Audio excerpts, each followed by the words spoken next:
How you doing, guys? I'm Adam from Leeds Fest again, and we're Tommy from DMAs this time, though. How you doing, man? Good, man. How are you? Not too bad. Not too bad. So you're back in the UK. How do you feel you've developed since last year? I know last year you came over, you did a festival run, you did Kendall Calling. Yep. We saw you guys there last year. You did the Kooks tour, you had a headline run as well after that. Do you feel like you've kind of developed more in the UK since then? Definitely. I mean, every time we come back here, I feel like the audiences are bigger and they kind of know our tunes more. This will be the third Leeds and Reading we've played as well, which is great. So I'm interested to see what the turnout is today. And I mean, what does it mean to you guys to be playing Leeds Fest and to be invited over to do these kind of events? It's great, man. Like when we first started this band, it was just a bedroom recording project, and we were all in other bands at the time, and it wasn't really. We didn't really know it would kind of become a band that would tour internationally. So doing all this stuff is super good. Yeah. Thinking about talking about things you didn't think would blow up. I know you've probably been asked about this about a million times already, but the share cover has absolutely blown up mental in like the past year or so. And since you've done it live, are you getting sick of getting asked to play it now, or do you wish you never did it? Or? No, I don't wish I never did it at all. It's a weird one because for that segment on Triple J, you have to do a cover. So it was something we had to do, and we kind of chose it as it was a bit of a tongue-in-cheek kind of thing. We didn't really take it too seriously. And then I guess when we performed it, we kind of just, I don't know,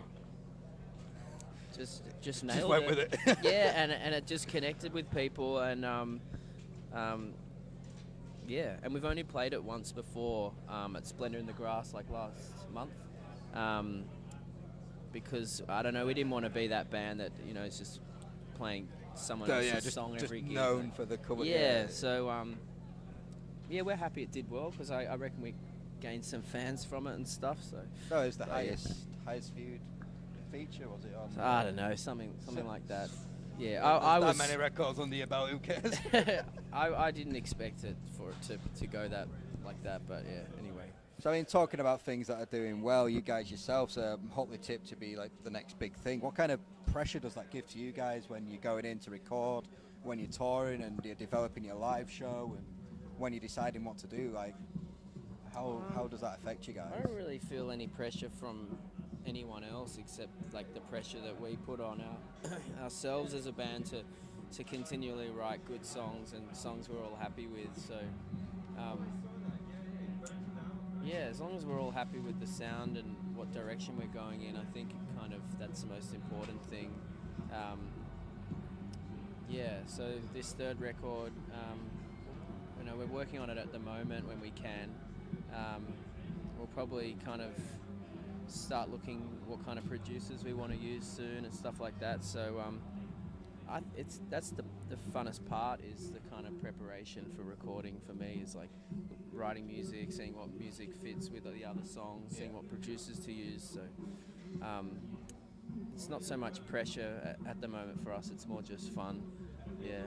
Great. I mean, going back to like talking about your recording and stuff, a lot of bands kind of, as they develop and grow, they change the sound, but you guys have been tipped like the next big indie rock band. Do you feel like that's kind of put you in a box now and every record you do has to kind of fit that box, or do you still feel like you can go out and experiment a little bit, or are you happy with where you're going, you're happy with the direction? I feel like we like have the ability to kind of test new genres and do different things, but something tells me that we're the kind of band that won't fucking try anything too out there. We kind of love pop music and we love guitar music. We love songs with good melodies. So I don't think we're going to go out there and release a 10-song album with 30 seconds of vocals on it or something. So our music's always going to be pretty poppy and pretty.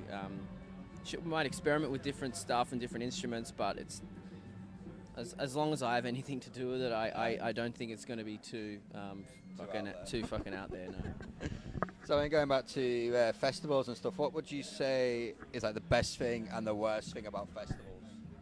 The best thing is performing to the crowds because there's a certain kind of energy that people have at festivals. The worst thing is, I don't know, the showers and like that kind of stuff. Yeah.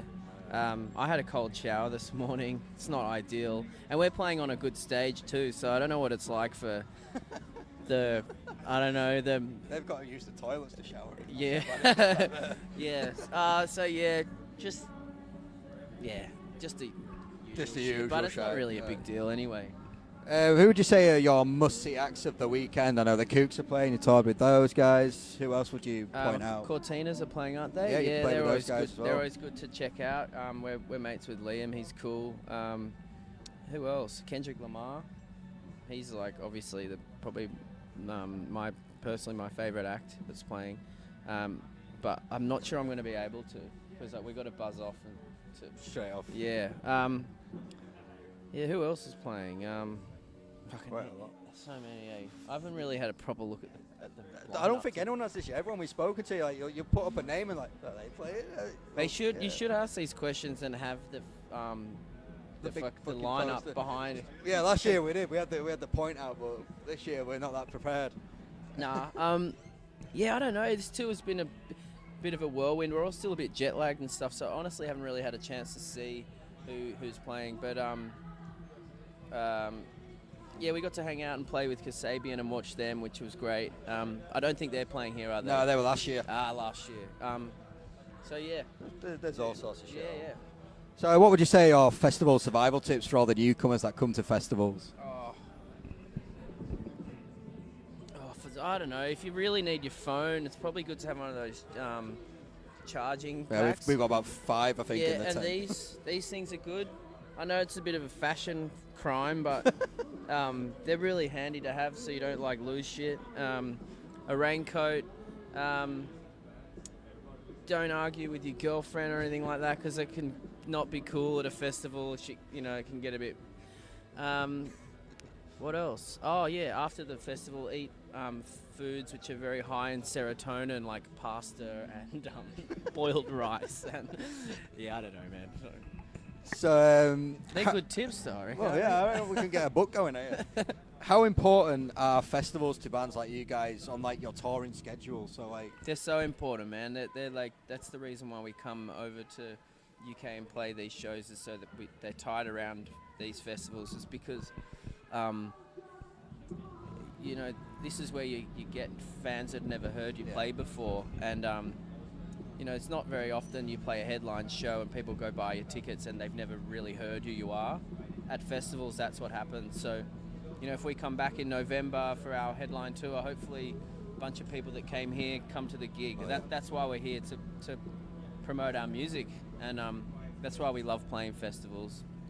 So you guys are obviously from Australia. What Australian bands would you recommend people check out? There's a band called Royal Headache that I'm super into. I'm not sure what's going on with their lineup at the moment, but they've got 2 records that I suggest you guys have a listen to. It's like soulful punk music. It's really cool. There's a band called Green Buzzard who we're mates with, who's kind of similar to DMA's, kind of like a British guitar, American kind of vibe. And a band called Hatchie, who toured with us on our last Australian tour.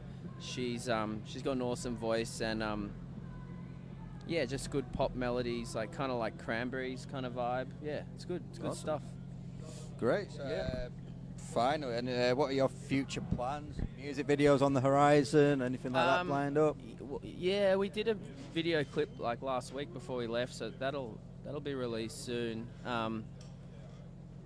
But yeah, just to continue to write music and get songs in the bank for the next record, man. Awesome. Well, thanks so much for your time, mate. Cool, we'll be absolutely coming through to check you out, so we'll see you soon. Sick. We'll probably see you in November. Thanks, bro.